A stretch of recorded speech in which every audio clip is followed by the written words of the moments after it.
pain ka. Nung time na sobrang durog talaga ako na hindi ko alam kahit anong gawin ko naman, lumuhod na ako kay Lord. Pero doon pa rin yung sakit na bakit hindi ka mawala-wala kahit anong gawin ko. Mag-i-enjoy ako tapos pag nakauwi ako ng bahay, doon pa rin yung pain. So, nag-declare ako ng prayer and fasting. So, yun. Kasi tinugon talaga ni Lord.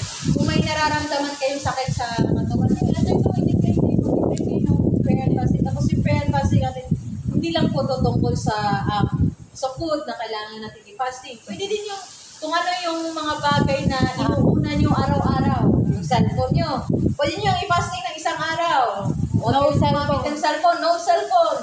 Yung Facebook nyo, answer messenger nyo. No Facebook. Yung mga bagay na mas inuuna nyo kumpara kay Lord.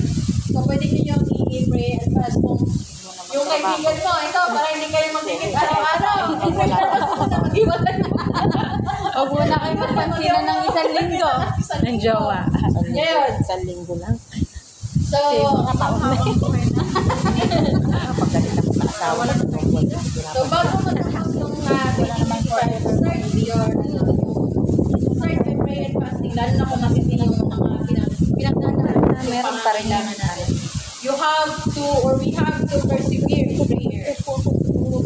Ask and it will be given to you. Seek and you will find. Knock and the door will be open to you. For everyone asks, receive. And who will seek, find. And who will knock, the door will be open to you. Be persistent in prayer to the Lord. Sabi nga, manalangin ka ng walang tigil. But it doesn't mean na hindi ka kakain na, prayer ka lang ng prayer, hindi ka nakakain, hindi ka na matutulog. And not, kahit naman tulog tayo, nagpe-pray pa rin tayo niya. Sabi, pag manalangin ako na walang tigil, so hindi ako titigil, hindi ako matatrabaho. Ayan, yung mga amo ko dyan, ayan.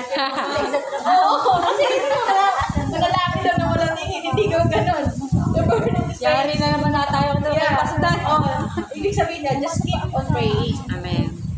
So Mark 11:24, therefore I say to you, whatever things you ask when you pray, believe that you receive them and you will have them, forgiveness and prayer. Amen. Kung nais mong umangat ang antas ng inyong buhay sa pagpasok ng 26, gusto mong magtagumpay ang buhay mo, God wants to bless you spiritually and physically and materially, fast and pray. Yun yung pang-apat ko. So, pang-lima na how to grow in faith. Ang 5 is, remember God's goodness and past victories you have experienced. Sino po yung dun sa experience ni David po? Nung nag-volunteer siyang labanan si Goliath. Apakabata, apakaliit ni David. Kumpara kay Goliath na apakalaki. Sabi ni Haring Saul sa kanya na, nung sinabi niya na nag-volunteer siya na lumaban kay Goliath, sabi ni Haring Saul, ano yung credentials mo? Isa ka ng batang nag-aalaga ng mga tupa. Kapastol.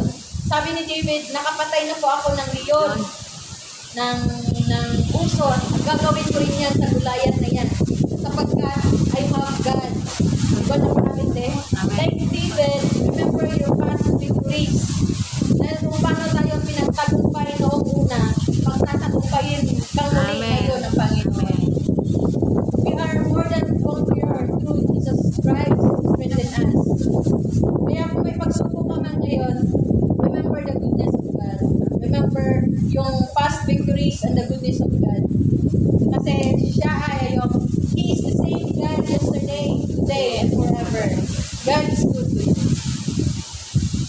So, sa akin po, everything I've seen in my walk with God, every answered prayer, every healing, every open door, bawat naibalik ni Lord na pag-asa sa akin, ay hindi nagsimula with sight, nor with my strength, nor with my understanding.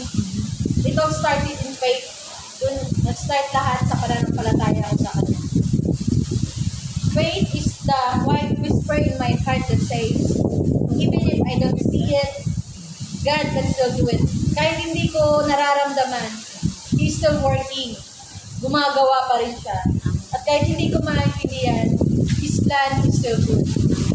Hindi ito pananalig sa sarili ko dahil alam ko kung gaano ako karupok at kahina.